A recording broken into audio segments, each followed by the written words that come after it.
Item: SCP-1244. Code name: Universal Stopwatch. Object Class: Safe.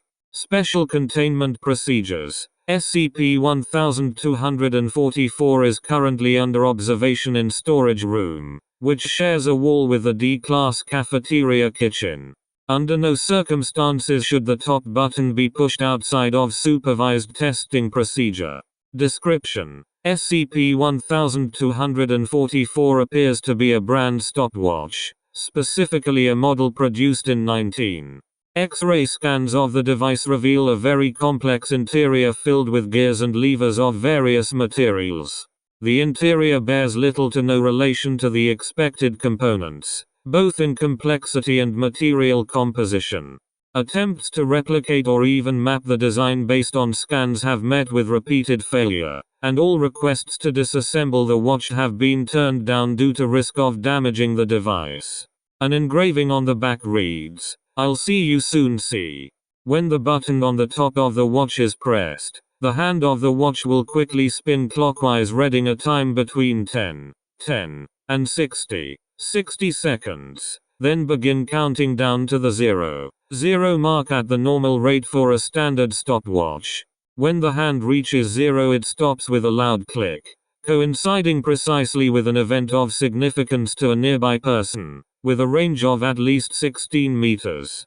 The event is always the sort caused by a fixed amount of time passing, and were all in progress before the button was pushed. Statistically, the number of such events occur with anomalous frequency during use of the watch, suggesting a sort of temporal causation by unknown method. Testing log. Setup: digital clock with 30 seconds left till alarm. Date: 01/13.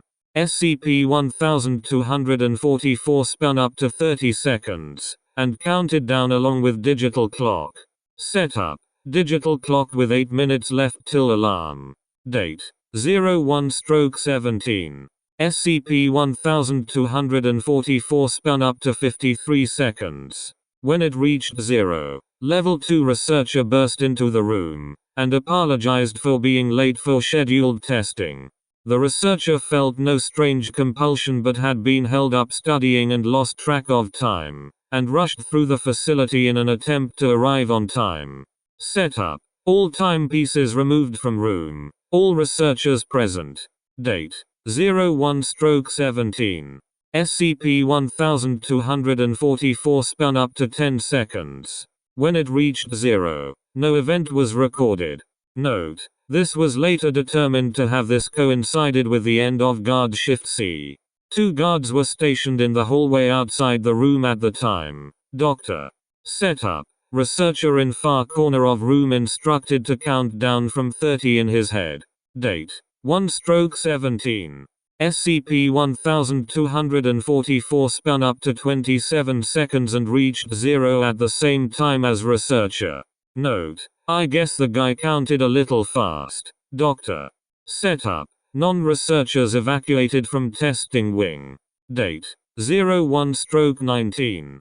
SCP-1244 spun up to 57 seconds. When it reached 0, no event was recorded. Note: this event occurred at exactly 11 p.m. local time, or midnight in time where Dr. S' wife was living at the time. She was furious that he missed their anniversary. Dr. Setup: testing wing emptied. Button pushed using remotely operated robotic arm. Date: 01/21. SCP-1244 spun up to 32 seconds. When it reached 0, the robotic arm sparked and dropped SCP-1244. Note: we found a servo in the arm whose warranty expired exactly 2 years from time of purchase, matching its failure to the second. It seems that, with no obvious countdown to sync to it, finds 1. Dr. Setup: digital clock with 61 seconds left till alarm. Date: 01/22. SCP-1244 spun up to 60 seconds. When it reached 0, researcher collapsed to the floor, dead of a ruptured brain aneurysm. Subsequently discovered medical reports from 90 days ago had given him roughly 3 months to live. Note: it may just be me, but it feels like this was a little vindictive. It is my recommendation that we consider testing done on this particular object. I'd rather not piss it off anymore and risk it interacting with any other SCPs in the facility. Dr. Incident 1244A. On 03/19. Cleaning staff noticed a faint ticking sound from SCP-1244's lockbox. This was reported to research staff who determined that it had been activated by itself after being locked away for nearly 2 months. Research staff were unable to determine what it was synced with, but the object has since been moved to a room adjacent to a cafeteria kitchen. Monitoring equipment shows that it occasionally activates and syncs with the microwave clock on the far side of the wall. Since this move, this is the only additional anomalous behavior that has been recorded.